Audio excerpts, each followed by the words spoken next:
Perkenalkan, nama saya Nika Dewi Pujiantari. Saya dari SD Negeri 1 Sidemen akan membawakan cerita yang berjudul Hujan Bunga untuk Sarama.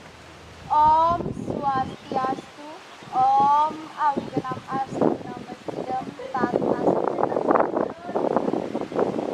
Pada suatu hari, datanglah seorang maharesi yang bernama Resi Wiswamitra ke istana Ayodhya.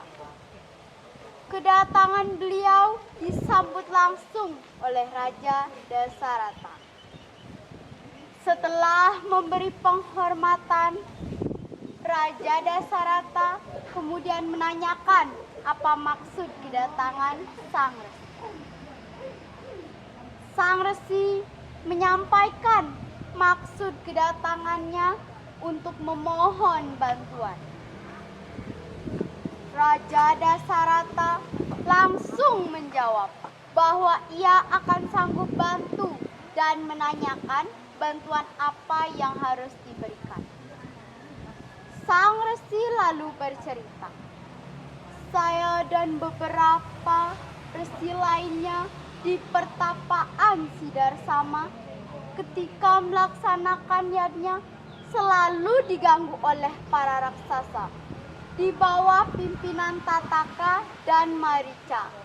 Oleh karena itu, dengan sangat hormat kami memohon kepada Paduka agar memperkenankan Sarama dikirim ke pertapaan untuk mengusir para raksasa tersebut."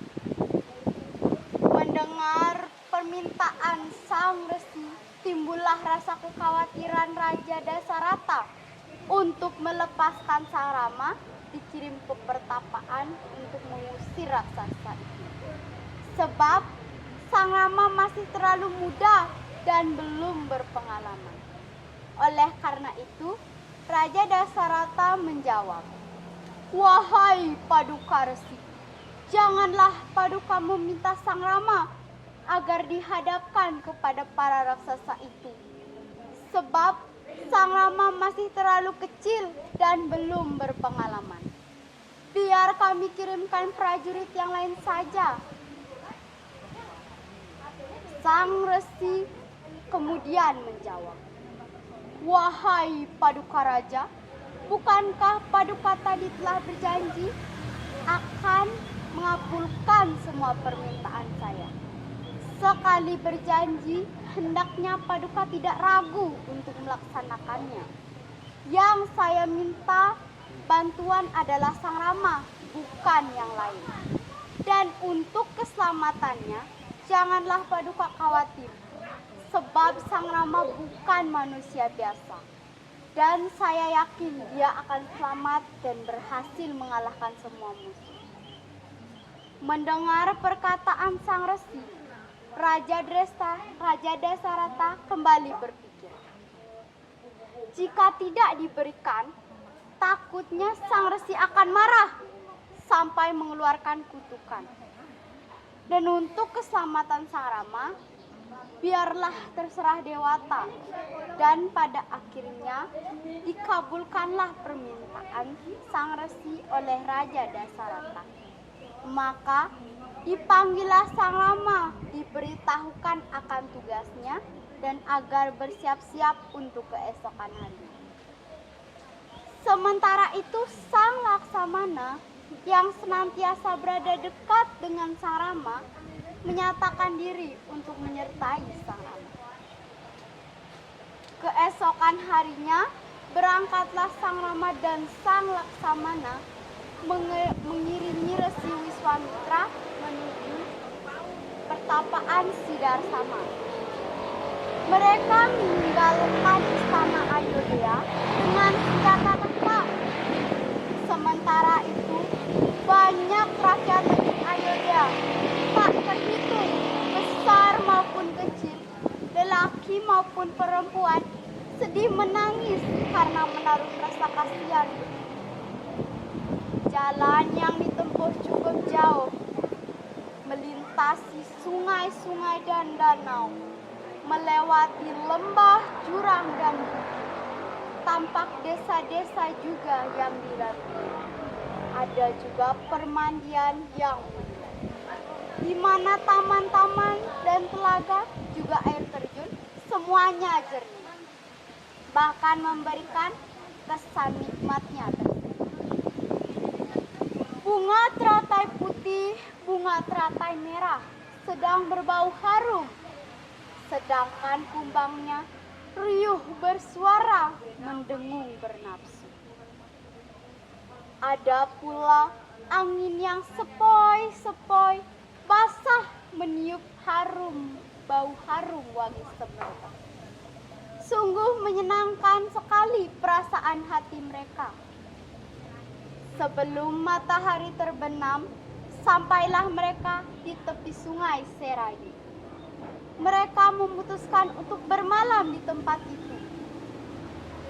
Setelah mandi, mereka sembahyang bersama. Resi Wiswamitra kemudian menyerahkan berbagai macam senjata kepada Sang Rama dan mengajarkan mantra-mantra cara penggunaannya. Dengan senjata-senjata tersebut, diyakini Sang Rama akan berhasil melawan semua musuh. Keesokan harinya, setelah melakukan sandia pagi, mereka kemudian melanjutkan perjalanan. Sore harinya mereka baru tiba di Pesraman Sidarsama. Di tempat itu, Sang Wiku, Sang Maharesi dan Sang Pertapa menyambut mereka dengan riang sekali. Sang Rama dan Sang Laksamana dihidangkan jamuan berupa air pujaan, kembang, buah-buahan, akar-akaran, harum-haruman, pinang, dupa, sirih, dan air. Sambil bercakap-cakap, mereka menikmati suasana pertapaan yang aman dan damai. Sebelum Sang Rama dan Sang Laksamana mengerjakan tugasnya, mereka bersamaan diberikan pelajaran berupa ilmu yang tak terkalahkan, sampai mereka memahaminya dengan sebaik-baiknya. Suatu hari, tatkala Sang Rama dan Sang Laksamana sedang berjalan-jalan menikmati hutan di sepanjang pertapaan, tiba-tiba datanglah raksasa dengan tergopoh-gopoh hendak bermaksud membunuh mereka berdua. Raksasa itu bernama Sitataka. Rakyatnya Rahwana di Alengkapura.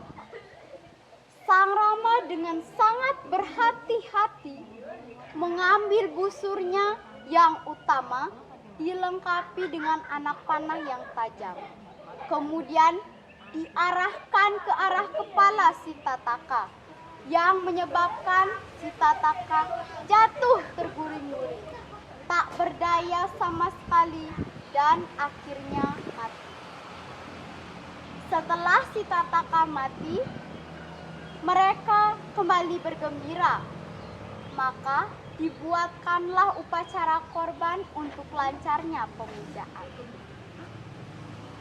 Begitu para maharesi akan memulai upacara, tiba-tiba musuh-musuh pun datang dengan lagi amat bengisnya. Di langit, para raksasa menyerupai seperti awan yang sedang bergelantungan. Tarinya mencuat bagaikan menyambar. Sang Laksamana segera menghadap ke atas dan mengambil panahnya sambil menyatukan diri dengan kekuatan yang dimiliki. Sungguh tepat sekali panah bulan sabit mengenai sasarannya. Sasarannya adalah para raksasa yang berada di langit dan menyebabkan para raksasa yang berada di langit tercerai-berai, jatuh dan mati. Wajahnya mengerikan sekali sampai orang-orang takut melihatnya. Ada pula raksasa Marica yang menjadi pemimpin mereka. Segera maju dengan garang sekali. Sang Rama dengan penampilan yang hati-hati dan teguh sekali mendekati musuh. Kemudian mengambil panahnya yang berkekuatan seperti angin kencang. Setelah panah itu dilepaskan, sang raksasa Marica hanya tampak seperti kapas saja, ringan dan tak berdaya. Dan akhirnya ia terlempar jauh sampai tidak dapat melakukan perlawanan. Dan akhirnya kabur. Setelah para musuh perusak pertapaan para Maharsi dapat dikalahkan, maka timbullah kembali rasa lega di hati para Maharsi semua. Maka dilanjutkanlah upacara dengan sebagaimana mestinya, seperti tidak terjadi apa-apa. Ada juga yang teristimewa, yaitu perasaan Batara Indra. Beliau melontarkan ucapan selamat kepada Sang Rama karena telah berhasil menumpas semua kejahatan raksasa yang mengganggu pertapaan para Maharsi. Beliau kemudian mengucapkan, "Hai Rama, putra Dasarata yang berbudi luhur, yang mulia." Sehabis bersabda, Sang Batara Indra menjatuhkan hujan bunga untuk Sang Rama sebagai tanda kemenangan. Pesan moral yang terkandung pada cerita yang tadi saya ceritakan adalah: 1. Pemimpin yang mengutamakan kepentingan umum di atas kepentingan pribadi. Hal ini ditunjukkan oleh Raja Dasarata yang merelakan Sang Rama kepada Sang Resi Wiswamitra untuk menjaga pertapaan para Maharsi.